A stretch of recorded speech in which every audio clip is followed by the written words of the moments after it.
स्वागत है आप सभी का मिताली ऑनलाइन नर्सिंग क्लासेस में। आज हम लोग बिल्कुल बहुत ही पॉपुलर टॉपिक के ऊपर में डिस्कस करेंगे यहाँ पर और मैंने यहाँ पर हैंड रिटन नोट्स आपको प्रोवाइड किए हुए हैं और ये नर्सिंग मैनेजमेंट का एक बहुत ही अच्छा टॉपिक है जिसको हम बेंचमार्किंग के नाम से जानते हैं। बेंचमार्किंग बहुत इंपॉर्टेंट है जब भी एडमिनिस्ट्रेशन और नर्सिंग मैनेजमेंट की हम बात करते हैं। तो बेंचमार्किंग की जब बात आती है तो ये कंसेप्ट हमारे क्लियर होने चाहिए कि बेंचमार्किंग है क्या। तो आइए हम लोग शुरू करते हैं बेंचमार्किंग के ऊपर में। आज का जो टॉपिक है हम इसको बहुत ही कंसाइज वे में कंप्लीट करने की कोशिश करेंगे। तो जो बेंचमार्किंग है, अगर हम इसका इंट्रोडक्टरी पार्ट देखेंगे तो बेंचमार्किंग क्या है, एक सिस्टमैटिक प्रोसेस है। It is a systematic process for comparing a nursing units performance practices and outcomes against industry leaders और best performing to identify the gaps. मतलब ये है, देखिए बेंच मार्किंग क्या होता है। बेंच मार्किंग एक ऐसा प्रोसेस होता है जो इंडस्ट्री में या बड़े बड़े जो प्रोडक्ट्स होते हैं या कंपैरिजन जब किया जाता है कि क्या गैप कहाँ पर आ रहा है, हम कैसे इंप्रूव कर सकते हैं अपनी प्रोडक्टिविटी को, हम कैसे इंप्रूव कर सकते हैं अपने प्रोडक्ट को। तो जब हम कंपेयर करते हैं उन चीजों के साथ में जो प्रेजेंट में बहुत अच्छा कर रही हैं, तो हम अपना कंपैरिजन करते हैं उनके साथ में, तो पता चलता है कि हमारा यदि वो अच्छा नहीं हो पा रहा है तो क्यों नहीं हो पा रहा है, गैप कहाँ पर है, गैप कहाँ पर आ रहे हैं। तो उन गैप्स को फुलफिल करने के लिए हम लोग क्या करते हैं, एक्शन प्लान्स को इंप्लीमेंट करते हैं, पहले स्ट्रेटेजीज करते हैं। लेकिन वो सब कहाँ से आता है, वो एक कंपैरिजन से आता है। तो एक सिस्टमेटिक प्रोसेस है जिसमें कि क्या होता है, यदि हम नर्सिंग के कॉन्टेक्स्ट में बेंचमार्किंग की बात करेंगे तो बेंचमार्किंग क्या है, इन नर्सिंग पेशेंट की सेफ्टी को और सेटिस्फेक्शन को और एफिशिएंसी को इंप्रूव करने के लिए। मतलब यदि हॉस्पिटल के अंदर में कोई मरीज आ रहा है तो वो सेटिस्फाई होकर जाए, उसको एक अच्छा केयर मिल सके, स्टैंडर्डाइज केयर उसको मिल सके, वो एक सेफ एनवायरनमेंट उसको मिल सके और एफिशिएंसी उसको सारी चीजों की मिल सके। मतलब कॉम्पिटेंसी के साथ हमको सारी चीजों को क्या करना है, एक लेवल पे लेकर के चलना है। तो कहाँ गैप आ रहा है, इन सब चीजों के बीच में कहाँ गैप आ रहा है, क्यों अच्छा केयर नहीं मिल पा रहा है, क्यों गड़बड़ काम हो रहा है, वो कैसे हम स्टैंडर्ड्स को मेंटेन कर सकते हैं, कैसे क्वालिटी को इंप्रूव कर सकते हैं, वो कहलाता है हमारा बेंचमार्किंग। तो it is about the introductory part of the benchmarking. हम डेफिनेशन की यदि बात करते हैं तो benchmarking is a systematic process of comparing nursing care practices, standards and outcomes with established best practice or leading healthcare institution और leading health care institution to improve the quality, efficiency and safety of patient care. मतलब जो bench marking है, ये जो bench marking है ये क्या करती है, एक सिस्टमेटिक प्रोसेस है जो कंपेयर करती है नर्सिंग केयर प्रैक्टिस को, कि जो एक नर्स है वो किस तरह से काम कर रही है और वो कौन से स्टैंडर्ड्स है, उसके क्या आउटकम आ रहे हैं, और स्टैब्लिश करना कि कैसे बेस्ट पॉसिबल प्रैक्टिसेस हम क्या कर सकते हैं एक हेल्थ केयर इंस्टीट्यूशन में प्रोवाइड कर सकते हैं, जिससे कि जो क्वालिटी एफिशिएंसी है और सेफ्टी ऑफ द पेशेंट है वो इंप्रूव हो सके। मतलब आपका हॉस्पिटल, आपका institution best possible care provide कर सके पेशेंट को सारे एस्पेक्ट्स में, चाहे हम उसकी सेफ्टी की बात करें, चाहे हम अच्छी केयर की बात करें, चाहे ओवरऑल सारी चीजें हम बेस्ट दे पाए। तभी जो एक इंस्टीट्यूशन है या जो एक हॉस्पिटल है वो पॉपुलर होगा और वो क्या करे, लोग ट्रस्ट करके आएंगे वहां पर। ठीक है, तो बेंचमार्किंग की अनदर डेफिनेशन है, benchmarking is a continuous comparison of nursing performance and patient care outcomes with best standards to enhance quality of nursing services। मतलब नर्सिंग सर्विसेज की जो क्वालिटी है वो आप कैसे इंप्रूव कर सकते हैं, आप बेस्ट क्वालिटी कैसे प्रोवाइड कर सकते हैं, पेशेंट को आप कैसे सेटिस्फाई कर सकते हैं, तो उन सब चीजों को कैसे इंप्रूव किया जा सकता है और वो इंप्रूव क्यों नहीं हो पा रही है, क्यों एक अच्छा केयर एक पेशेंट को नहीं मिल पा रहा है, कहाँ पर स्टैंडर्ड्स फुलफिल नहीं हो पा रहे हैं, तो वो कंपेयर करना, कंपैरिजन करना, कंटिन्यूअसली जो नर्सिंग प्रैक्टिस है उसका क्या करना, कंपैरिजन करना, उसका आउटकम निकालना, इट इज बेंचमार्किंग। ठीक है, उसके बाद हम देखते हैं what is the purpose of benchmarking, कि क्यों होता है, to improve quality of nursing care. Nursing care की क्वालिटी को इंप्रूव करने के लिए बेंचमार्किंग जरूरी है। Next, to identify performance gap, कि गैप कहां पर आ रहा है, उस गैप को आइडेंटिफिकेशन करना बहुत जरूरी है। क्या कारण बन रहा है जिससे कि क्वालिटी वाइज केयर नहीं मिल पा रही है या पेशेंट सेटिस्फेक्शन नहीं हो पा रहा है। ठीक है, तो वो गैप को आइडेंटिफाई करने के लिए बेंचमार्किंग जरूरी है। Next, to adopt best nursing practices, best nursing practice को अडॉप्ट करने के लिए, क्योंकि जो कुछ हमने पढ़ा है वो वैसा का वैसा आज इंप्लीमेंट नहीं हो रहा है। जो बेस्ट पॉसिबल है फॉर ह्यूमन सेंट्रिक केयर, उसके हिसाब से सारे प्रैक्टिसेस को जो नर्सेज है उनको क्या करना है, अडॉप्ट करना है। कहाँ पर गड़बड़ हो रही है, कहाँ पर गैप आ रहा है, तो जितने भी न्यू प्रोटोकॉल सारी चीजों को क्या करना है, जो नर्सेज हैं, जो भी हमारा टीम है उसको क्या करना, बेस्ट जो प्रैक्टिसेस आ रही है उसको अडॉप्ट करना, उसके अडेप्टेशन के लिए भी हमको बेंचमार्किंग नीडफुल है। To enhance efficiency and productivity, efficiency को डेवलप करने के लिए, प्रोडक्टिविटी को बढ़ाने के लिए भी बेंचमार्किंग इंपॉर्टेंट है। Then to improve patient satisfaction, patient का सेटिस्फेक्शन बहुत इंपॉर्टेंट है, बहुत बड़ा एक सेंटर है जहां पर यदि पेशेंट सेटिस्फाई नहीं होगा नर्सिंग केयर से, तो मतलब कि कहीं ना कहीं एक बड़ा गैप है। तो पेशेंट का सेटिस्फाई बहुत जरूरी है नर्स के केयर से। तो पेशेंट का सेटिस्फेक्शन को प्रमोट करने के लिए बेंचमार्किंग का एक इंपॉर्टेंट नीड है।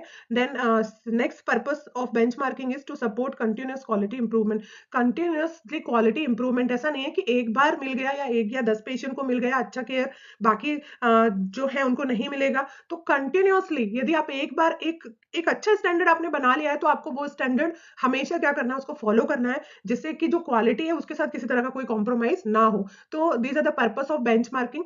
नेक्स्ट हम लोग देखते हैं यहाँ पे कि प्रोसेस ऑफ बेंचमार्किंग, बेंचमार्किंग होती कैसे। तो यहाँ पर अलग अलग 8 स्टेप्स हैं, ध्यान से देखिए। जो बेंचमार्किंग है वो कैसे होना है। सबसे पहले हमको क्या करना है, identify the areas for benchmarking. सबसे पहले हमको क्या करना है, जो भी नर्सिंग एक्टिविटीज हैं, जो आउटकम्स हैं, जहां पर इंप्रूवमेंट की जरूरत है, उनको हमको क्या करना है, आइडेंटिफाई करना है। ऐसा नहीं कि कहीं अच्छा काम हो रहा है हम जबरदस्ती जाएं और वहां पर बेंचमार्किंग करें। कुछ जो आउटकम हमको अच्छा मिल रहा है तो हमको उसको क्या करना, उसको मेंटेन करना है। लेकिन जहां लग रहा है कि जरूरत है, सबसे पहले उन एरियाज को हमको आइडेंटिफाई करना है। जैसे कि पेशेंट सेफ्टी, अगर लग रहा है कि नहीं पेशेंट सेफ्टी नहीं है यहाँ पर, तो आप उसको चूज कर सकते हैं। इन्फेक्शन कंट्रोल जो पॉलिसी है वो प्रॉपर नहीं हो रही है, आप उसको देख सकते हैं। ठीक है, नर्स और पेशेंट का रेशियो आपने मेंटेन प्रॉपर नहीं हो पा रहा है, तो क्यों नहीं हो पा रहा है, वहां पर बेंचमार्किंग कर सकते हैं। ठीक है, डॉक्यूमेंटेशन में एरर आ रहा है, या पेशेंट के सेटिस्फेक्शन में कोई आप जो चाहिए या पेशेंट को जैसा चाहिए वो फुलफिल नहीं हो पा रहा है। तो दीज आर द एग्जांपल्स जहां पर हम क्या कर सकते हैं, बेंचमार्किंग के एरियाज को आइडेंटिफाई कर सकते हैं। तो सबसे पहले जो एरिया में बेंचमार्किंग की जरूरत है, जिसको इंप्रूव करना है, you have to choose that particular area first. Then second है हमारा डिफाइन परफॉर्मेंस इंडिकेटर। अब परफॉर्मेंस इंडिकेटर्स में क्या होगा हमारा, कि हमको क्या करना है, हमको सेट मेजरेबल स्टैंडर्ड्स, हमको कुछ स्टैंडर्ड्स को रखना है।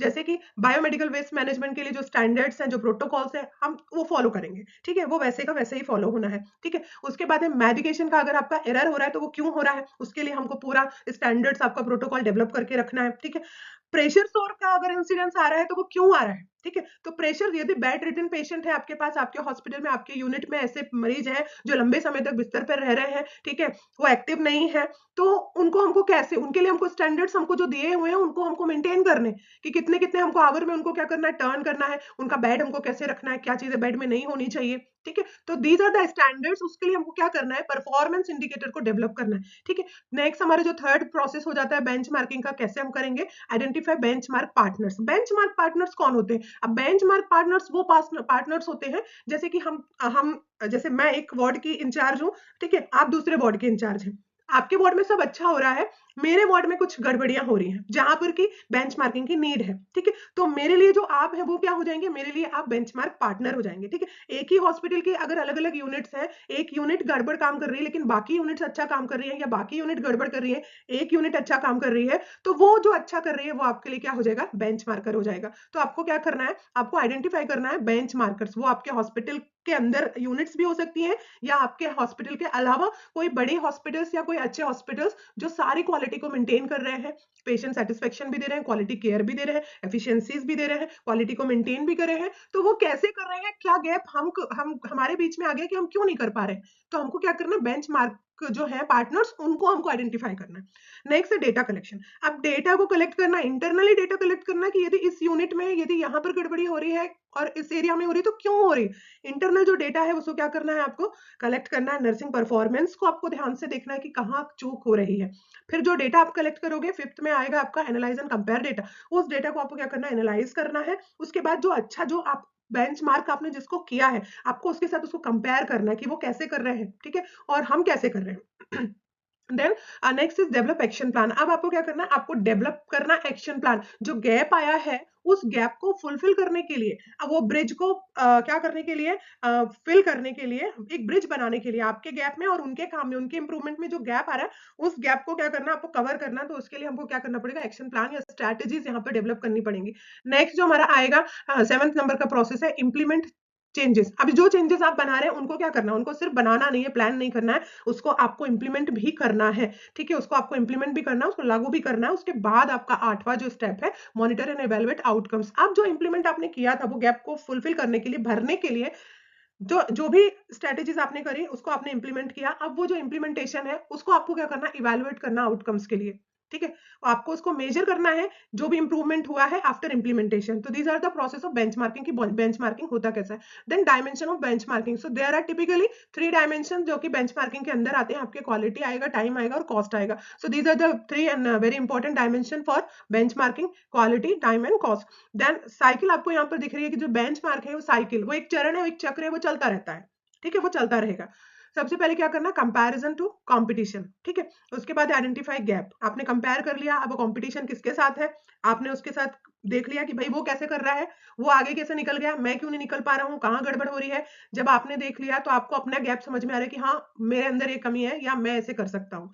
उसके बाद क्या करना है, आइडेंटिफाई इंप्रूवमेंट, आपको आपका कमी पता चल गया, आपको आपका गैप पता चल गया, उस गैप को दूर करने के लिए आपको इंप्रूव करना है, इंप्रूवमेंट को आइडेंटिफाई करना है, फिर क्लैरिफिकेशन करना है सारी चीजों को, फिर उसके बाद एनहेंस करना है, वैल्यू को बढ़ाना है, फिर प्रॉपर ये साइकिल ऐसी चलती जाएगी। तो ये स्टेप्स हैं डिफरेंट डिफरेंट जो कि चलते जाएंगे आपके बेंचमार्किंग की साइकिल में। नेक्स्ट हम देखते हैं एडवांटेजेस क्या है बेंचमार्किंग की और डिसएडवांटेजेस क्या है। तो सबसे पहले हम देख लेते हैं कि क्या फायदे होते हैं। तो इंप्रूव क्वालिटी ऑफ केयर, तो जो पेशेंट की क्वालिटी ऑफ केयर है उसमें सीधे तौर पर जो बेंचमार्किंग है, यदि आपने गैप को देख के पूरा कर लिया है और आपका जो डिजायरेबल आउटकम आपको मिल रहा है, तो उससे जो क्वालिटी केयर है वो डेफिनेटली इंप्रूव होगी। देन एनहेंस एफिशिएंसी, एफिशिएंसी बढ़ेगी, प्रमोट्स बेस्ट प्रैक्टिसेस, जो बेस्ट प्रैक्टिसेस होनी है उसको बढ़ावा मिलेगा, सपोर्ट कंटिन्यूअस इंप्रूवमेंट। एक बार यदि आपने अच्छा करने का ठान लिया और आपने उसको किया है तो डेफिनेटली वो अच्छा अच्छा होता जाएगा, ये प्रोसेस इंप्रूव करेगी आपके, सपोर्ट करेगी आपके कंटिन्यूअस इंप्रूवमेंट को, बेटर डिसीजन मेकिंग करने में हेल्प करेगी, इंप्रूव पेशेंट सेटिस्फेक्शन,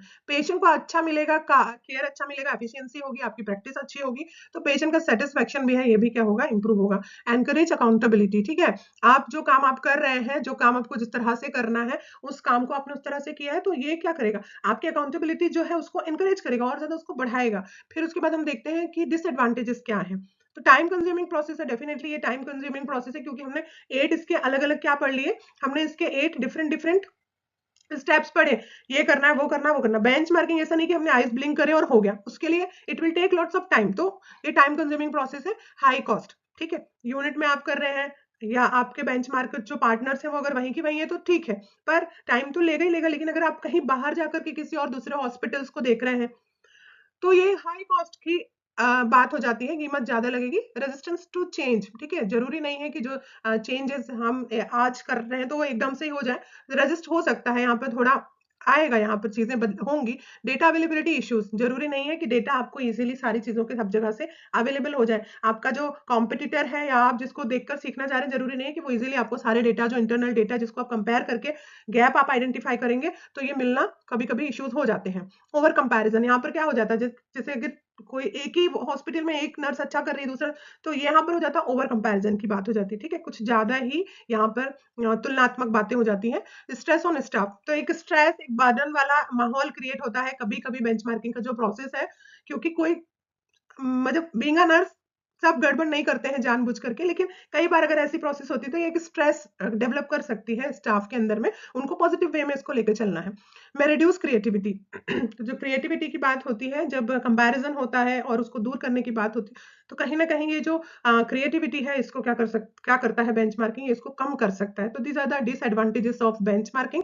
तो यदि हम बेंचमार्किंग की बात करें तो जो बेंचमार्किंग है बहुत ही इंपॉर्टेंट कंटिन्यूअस सिस्टमैटिक प्रोसेस है, प्रॉस और कॉन्स दोनों चीजें हैं, लेकिन जो पॉजिटिव एस्पेक्ट है इसको लेकर चलें तो इससे क्वालिटी इंप्रूवमेंट, पेशेंट सेटिस्फेक्शन और एफिशिएंसी डेवलप हो सकती है, जो कि हेल्थ केयर के लिए बहुत जरूरी है।